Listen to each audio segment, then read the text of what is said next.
Hello guys, welcome to my channel. So, papakita ko ngayon yung tinatawanan ito na nagliliyab. Ngayon, testing tayo actual na kardero na pinapawa natin kung talagang magliliyab. Ayan o, grabe itong turo na yan sa lamisa o. Oh. Ayan guys o, apaw na yan o. So, sa nag-comments na tumawa na nagliliyab para daw, ito actual. Kasi pag binuhusan natin sa chamber ng tubig, hindi pa perfect yon. Sa actual talaga sa kaldero, doon tayo mag-testing sa umaapaw sa kaldero kung talagang magliliyab. Wala eh. Ayan o. Gano'n na kaapaw yan o. Gano'n kakulo yan o. Oh. Ang problema lang pala sa splash proof mga kasinit, pag tumagal, pag wala kang carbon breaker, maninilaw. Pero pag may carbon breaker ka, pailuglog mo, nagdidilaw din siya ng saglit. Mo, luglugan ko. Oh, ganun siya. Nagdidilaw siya. Kaya nangingitim yung kaldero natin. Pero babalik naman yung pagka-bloom niya yan mamaya. Ayan o. Pag niluglog kasi natin yung langis sa ilalim, nahalo ka yun. Ayan o, grabe tulo sa lamisa na o. Pansinin nyo kasi nit. Gano'n nakatulo yan o.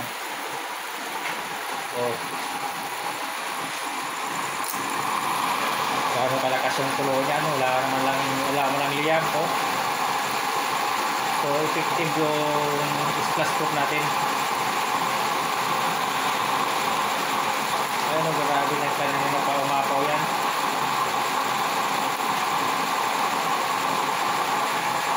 Kasi net, lagyan pa natin ng tubig. Apaw.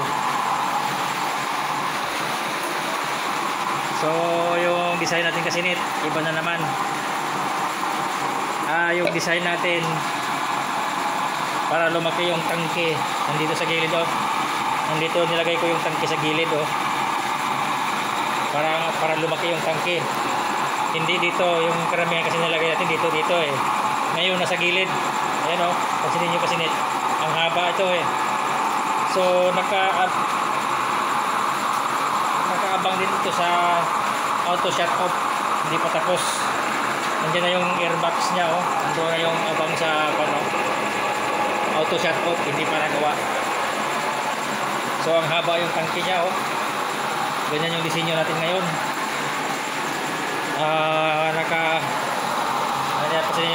Nakakabit sa gilid yung tangke. Oh, para lumaki yung tangke. Ayan ang disenyo natin ngayon oh. So hindi pa ito kompleto, ano pa to? May lalagay pa tayo dyan, tapos dito may control dito nilagay control, tapos nandito yung carbon breaker oh. Stainless ito oh. Pag niluglog natin ang carbon breaker oh, nag-iiba yung apoy, kaya talaga pag ganitong disenyo na expose yung apoy, mangingitim talaga yung kardero natin. Pero splash proof yan. Ito talaga ang the best. Subukan na to, hindi talaga ito makuhuli yung kardero natin. Tinan mo, nangingitim na kagad yung kardero natin. Kasi diba, ito yung the best, walang lumalabas na apoy. Nasa loob lang, kaya walang uling. Pero ito sa mga kawali na kahit itim na yung kawali, okay dito kasi nangingitim din siya oh. Ayan kasi net. So naligo na yung natin blower oh, sa tubig na umapaw oh.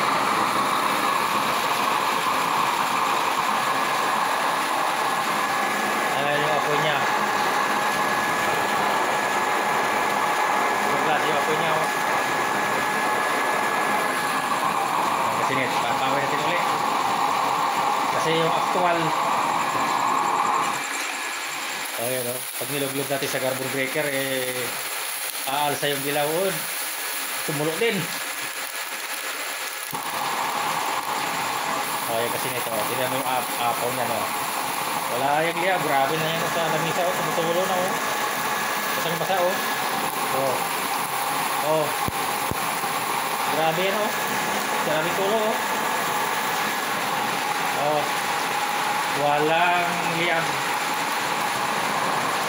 Yan kasi net. Yan ang totoo aktual natin.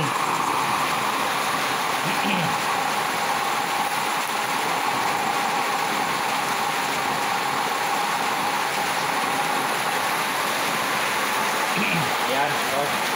Grabe basang-basa yun, oh. Oh. Sa apaw niya, walang liyab.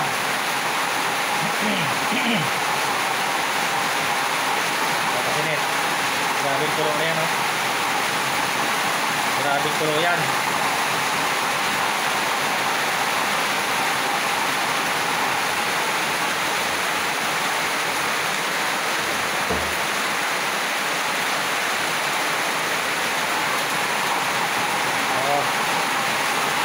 Wala na, hinaapaw ito, wala nang pan. Naubos ang tubig sa apaw.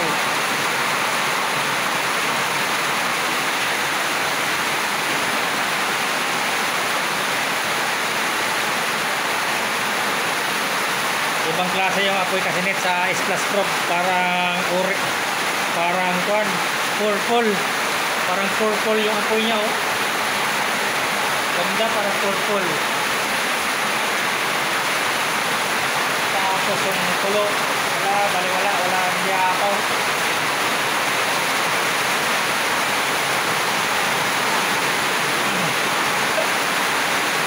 Kasi net, ayaw niya magliyab. Ayaw niya magliyab. Wala.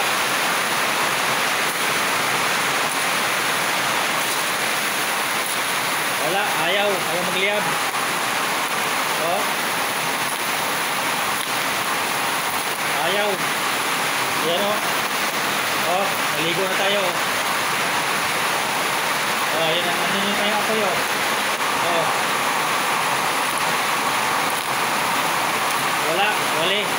Wali, magliyab, wali. Oh. Oh, dami tubig, oh. Oh. Oh. Oh, wala. Ang tayong apoy. Grabe na yan, oh. Suko na ako kasi net, ayaw magliyab. Talagang okay na. Hanggang dito na lang po.